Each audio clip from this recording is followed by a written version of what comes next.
Now, legend has it that a fisherman had come in. He was hungry, probably cold and wet.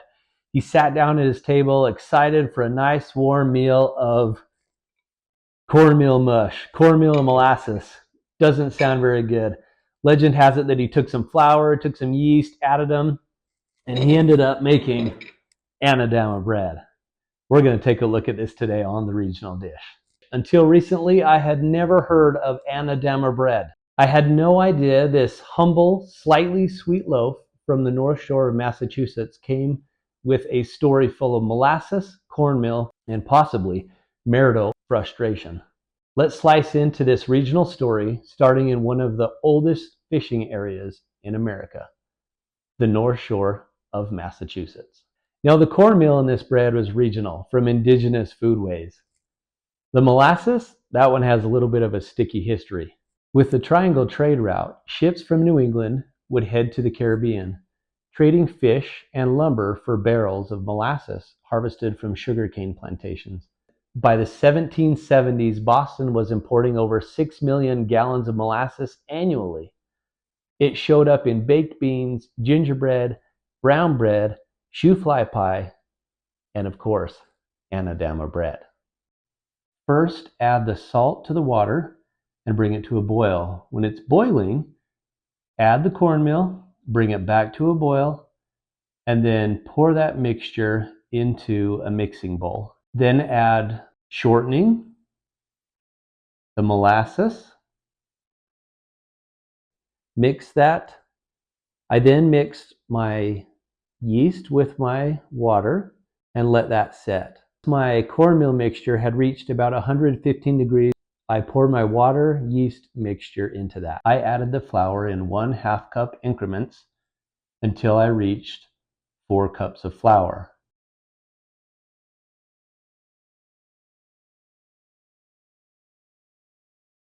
I sprinkled flour on the counter and kneaded the dough by hand a few times.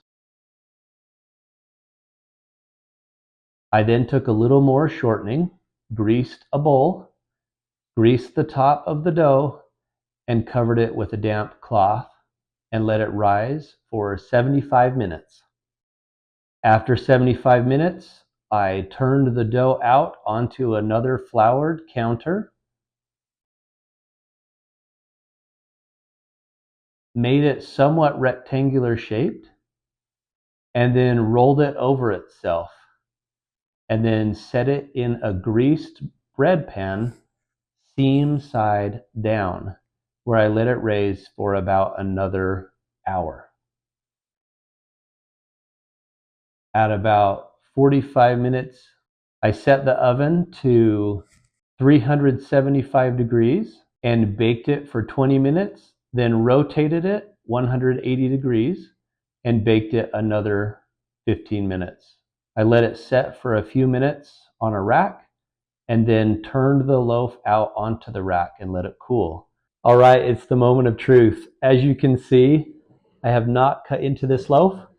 I'm so excited to dive into it. So here we go. It's been sitting now for about 40 minutes. Oh, wow. That looks so good. I'm so happy. I am so pleased with this. That's awesome. It's still a little warm inside. Here we go right there.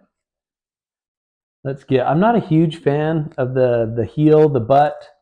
I'm not sure what you call it. Maybe even drop a comment. There we go. Oh, look at this. I've got a funky air bubble. That's kind of fun.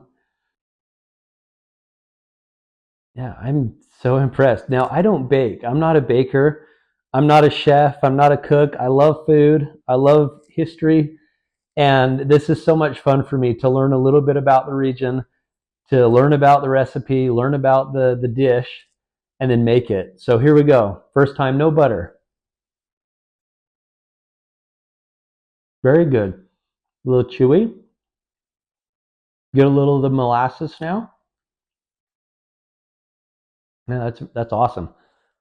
My wife really loves gingerbread cookies, and so I'm anxious for her to try this.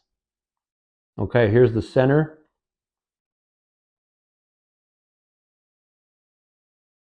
Wow, very tender.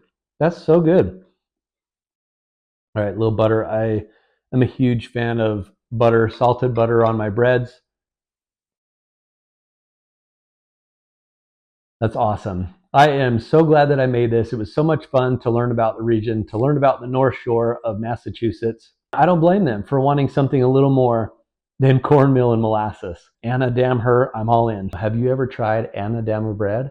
Have you had a recipe that's possibly come out of a family argument, family frustrations, even just family scenario in general? What's a regional dish or a recipe that you really like?